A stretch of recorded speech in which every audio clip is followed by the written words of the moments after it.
សហរដ្ឋអាមេរិកនិងចក្រភពអង់គ្លេសដាក់ទណ្ឌកម្មបណ្ដាញឆបបោកគ្រីបតូនៅអាស៊ីដ៏ធំយោងតាមសារព័ត៌មានអាចាស៊ីរ៉ានិងប្រព័ន្ធផ្សព្វផ្សាយជាច្រើនបានចុះផ្សាយកាលពីថ្ងៃទី15ខែតុលាថាសហរដ្ឋអាមេរិកនិងចក្រភពអង់គ្លេសបានប្រកាសដាក់ទណ្ឌកម្មយ៉ាងខ្លាំងក្លាប្រឆាំងនឹងបណ្ដាញឧក្រិដ្ឋកម្មចម្រុះជាតិសាសន៍ដែលមានមូលដ្ឋាននៅអាស៊ីអាគ្នេយ៍សម្រាប់ដំណើរការខ្សែសង្វាក់មជ្ឈមណ្ឌលឆបោកនៅក្នុងប្រទេសកម្ពុជាមីយ៉ាន់ម៉ានិងទូទាំងតំបន់ដោយប្រើប្រាស់កម្មករដែលត្រូវបានជួញដូរដើម្បីបោកប្រាស់មនុស្សជុំវិញពិភពលោកទៅក្នុងការធ្វើវិនិយោគគ្រីបតូคล้ายៗ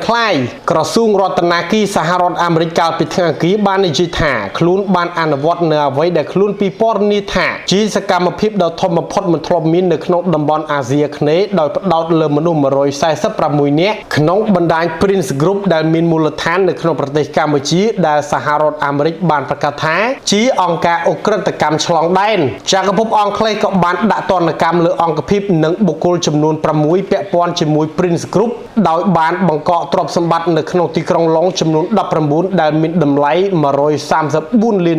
ដែលភ្ជាប់ទៅនឹងបណ្ដាញនេះអគ្គមេធាវីអាមេរិក Pam Bondi បាននិយាយថាសកម្មភាពនេះតំណាងឲ្យការវាយប្រហារដ៏ធំបំផុតមួយមិនធ្លាប់មានប្រឆាំងទៅនឹងការគំរាមកំហែងជាសកលនៃការជួញដូរមនុស្សនិងការក្លែងបន្លំហិរញ្ញវត្ថុដែលបើកដំណើរការតាមអ៊ីនធឺណិតរដ្ឋអាជ្ញាសហព័ន្ធសហរដ្ឋអាមេរិកក៏បានចេញដីកាចោទប្រកាន់មហាសេដ្ឋីខ្មែរចិន Gen Z ដែលជាប្រធានក្រុមហ៊ុន Prince Group ដែលមានអាយុ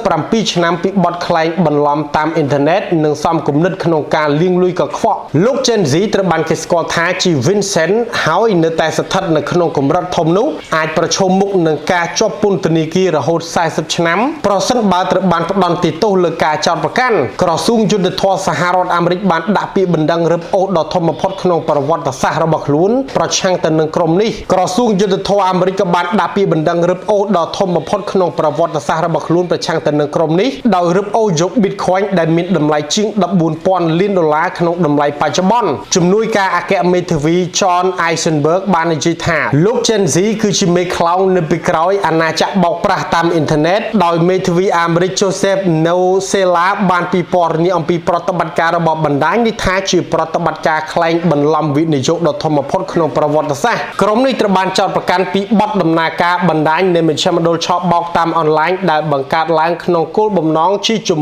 រុំពលកម្មដោយបង្ខំនៅក្នុងប្រទេសកម្ពុជាមីយ៉ាន់ម៉ានិងបណ្ដាប្រទេសផ្សេងទៀតនៅក្នុងតំបន់ដែលកម្មករភាគច្រើនជាជនជាតិចិនត្រូវបានបោកបញ្ឆោតតាមរយៈការផ្សាយពាណិជ្ជកម្មคล้ายៗបើតាមការរៀបរាប់របស់អាមេរិកកម្មករដែលត្រូវបានជួញដូរត្រូវបានឃុំខ្លួនប្រឆាំងទៅនឹងឆន្ទៈរបស់ពួកគេនៅឯបរិវេណនិងត្រូវបានបង្ខំក្រោមការគំរាមកំហែងធ្វើទារុណកម្មដើម្បីអនុវត្តការក្លែងបន្លំតាមអ៊ីនធឺណិតប្រឆាំងទៅនឹងជនរងគ្រោះនៅជុំវិញពិភពលោកទីក្រុងសេអ៊ូលប្រកាសហាម5ការធ្វើដំណើរចូលប្រទេសកម្ពុជាចំពេលមានការព្រួយបារម្ភអំពីពលរដ្ឋរបស់ខ្លួនដែលត្រូវបានចាប់ចម្រិតនិងកេងប្រវ័ញ្ចទៅធ្វើការនៅមជ្ឈមណ្ឌលឆបោកក្រសួងរដ្ឋាភិបាលកូរ៉េខាងត្បូងបាននិយាយថាការហាមឃាត់នេះអនុវត្តលើតំបន់ភ្នំបូកូក្នុងខេត្តកំពតក្រុងបាវិតនិងក្រុងប៉ោយប៉ែតទីក្រុងសេអ៊ូលក៏បានបញ្ជូនគណៈប្រតិភូរដ្ឋាភិបាលមួយក្រុមដែលដឹកនាំដោយអនុរដ្ឋមន្ត្រីការបរទេសនិងរួមទាំងប៉ូលីសក៏ដូចជាភ្នាក់ងារស៊ើបការសម្ងាត់មកកាន់ប្រទេសកម្ពុជាកាលពីថ្ងៃពុធដើម្បីពិភាក្សាអំពីបញ្ហានេះ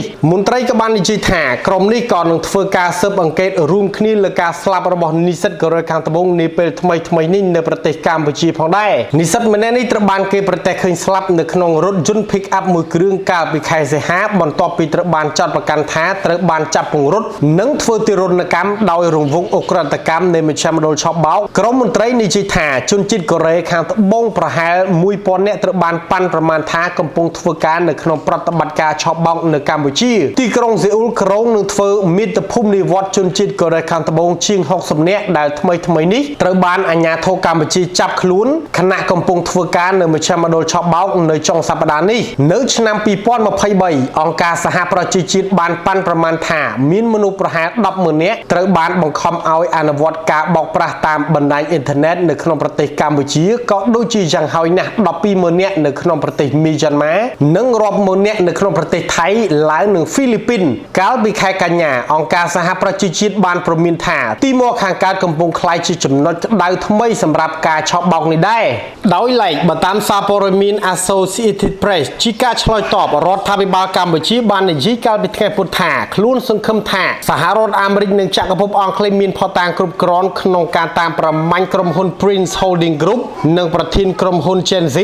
អ្នកនៅពីក្រសួងមហាផ្ទៃកម្ពុជាលោកទូចសុខៈបាននិយាយថាក្រុមហ៊ុន Prince Holding Group បានបំពេញតម្រូវការផ្លូវច្បាប់ទាំងអស់ដើម្បីប្រតិបត្តិការក្នុងប្រទេសកម្ពុជាហើយត្រូវបានចាត់ទុកមិនខុសពីក្រុមហ៊ុនធំៗផ្សេងទៀតនោះទេដែលវិនិយោគនៅក្នុងប្រទេសនេះលោកបញ្ជាក់ផងដែរថាសញ្ជាតិខ្មែរដែលបានផ្ដល់ឲ្យចិនជែនគឺស្របតាមច្បាប់លោកទូចសុខៈថ្លែងថាកម្ពុជានឹងសហការបើសិនមានសំណាផ្លូវការដែលគ្រប់គ្រងដោយផុសតាងលោកលើកឡើងទៀតថាយើងមិនការពារបុគ្គលណាដែលបំពានច្បាប់នោះទេប៉ុន្តែលោកសង្កត់ធ្ងន់ថារដ្ឋាភិបាលកម្ពុជាខ្លួនឯងមិនចោទប្រកាន់ក្រុមហ៊ុន Prince Holding Group ឬ Gen Z ពីការប្រព្រឹត្តខុសនោះទេលោកទូចសុខៈបានប្រាប់សារព័ត៌មាន Associated Press ថាខ្ញុំមិនមានអ្វីដែលត្រូវនិយាយច្រើនអំពីការដែលអាជ្ញាធរអាមេរិកនិងអង់គ្លេសស្វែងរកការចាប់ខ្លួនគាត់នោះទេប៉ុន្តែជាលើកដំបូងយើងគ្រាន់តែសង្ឃឹមថានឹងមានអំណះអំណាងនិងផុសតាងគ្រប់គ្រាន់ដើម្បីប្រឆាំងនឹងគាត់